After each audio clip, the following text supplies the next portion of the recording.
Ito, unang video, 2024. Dinayo tayo ni Boss Alex. Ito yung mga gamit niya. Restoration ng isang speaker box. Nasira ulit ang kanyang tweeter. Ito yung ipinalit dati. Nasira na ulit ngayon. So, dadagdagan na natin niya ng protection. Sakura. Tapos, bago rin tong equalizer niya. Ginawa ko ng connectors. At ikakabit na rin. You are watching Twin88 channel. Don't forget to subscribe.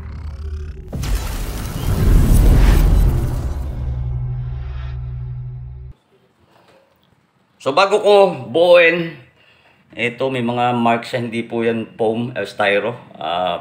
Pinagdikitan, ginamit na pandikit ng foam. Yan ang kanyang loob. Naka three-way na dividing network. So, lit na mid-range niya. Ito, tweeter. Ito, distress na mid-range. So, magdadagdag kami ng resistor sa ground ng tweeter at ng mid-range para iwas sunog at ng resettable fuse para pag overdraw ang current ay bibitaw to. At ito yung ipapalit namin. 100 watts din, 8 ohms. Na crown, na original na crown. So eto, simulan tayo. Uunahin ko na munang ihinan ito. So resettable fuse, 1 amp lang to. So sa ground ko ito ilalagay at saka yung additional na resistor. Reko.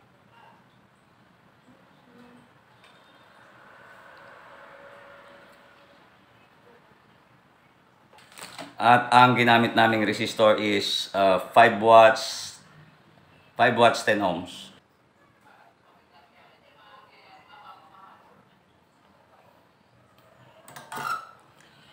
At ito yung ilalagay natin sa ground.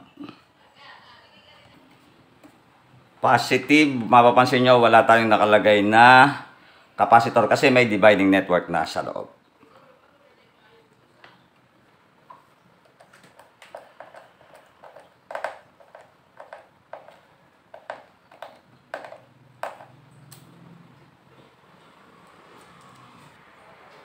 Laging ang daming huli ni Sir Jeffrey Scammer eh, ano?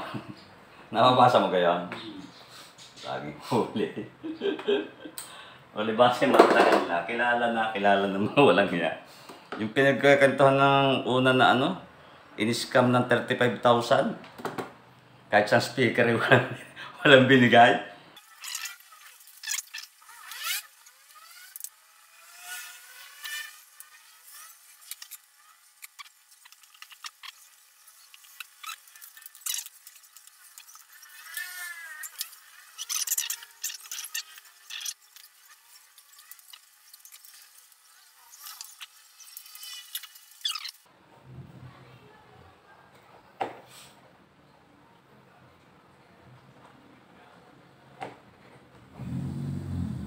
Kasi nahilig din kayo mag-video, okay. Ang bagong taon parang raon dito. Ano din eh. Yan sa kasada, video okay. Yung akin, nung taon nilabas ko yan doon. Eh pag ilalabas ko yan, edi paano sila magkakain kayo mag-video okay doon. Ayan, dyan ko inilagay.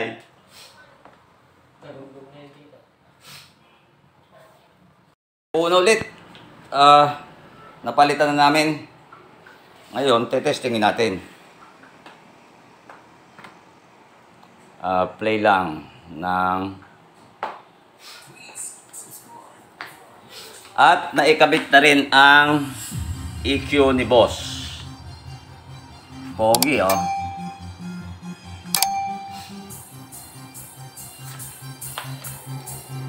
Input galing dito. Ito, input din. Yung output ang pumunta lang dito sa auxiliary. So, Sakura ang amplifier ni Boss. Ito. At ganito siya tumunog.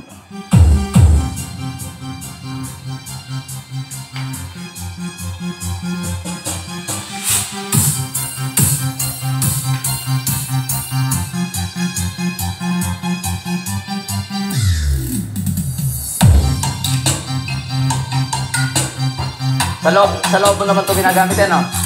Ganyan. Lago ka, lalo na pag nag-sub ka. Pwede mo nang alsin yung loudness pala doon.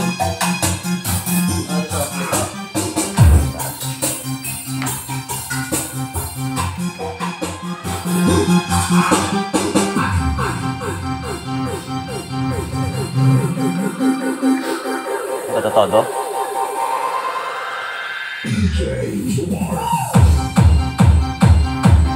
Walang loudness yan. Walang loudness. Nagdadala lang ng bass yan. Ito EQ mo. Hindi, tinanggal ko yun sa mo. Nakakat na loudness yan, ha? Lakas pa rin bahaw, ano? Ito ka, wala na rin yung ano. Pwede. Ayos pa rin yan. This is Lawan Mix Club.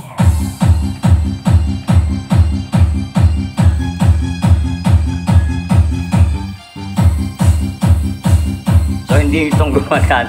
Nag-stop natin to.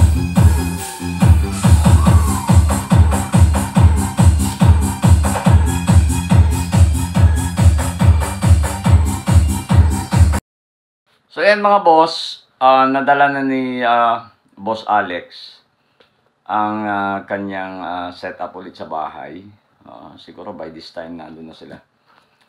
May napasaya na naman tayo dito sa channel, ano? So, malamang nito may mga magtatanong na naman o magko-comment na naman saan yung pwesto, saan yung tindahan. Hindi po ako professional na repairman, audio repairman. Passion lang po. Nagkataon lang po na member kami ng isang grupo ni Boss Alex. Kaya yun, simpleng request niya, naghahanap siya ng magpapalit ng kanyang Twitter. Nasunugan siya ng isang Twitter. At kanina ko rin lang nalaman na yun pala ay naibalik na niya dati doon sa binilihan nila. Unfortunately, pinalit. Grabe, pinalit. Sana naman yung mga ganyan na tindahan ng audio equipment, sana naman pagka nagbigay kayo ng warranty, bigay nyo na yung todo na. Although maganda pa rin kasi pinalitan nila eh. Under warranty, pinalitan nila. Kaya lang pinalit nila generic na Twitter, so hindi rin tumagal.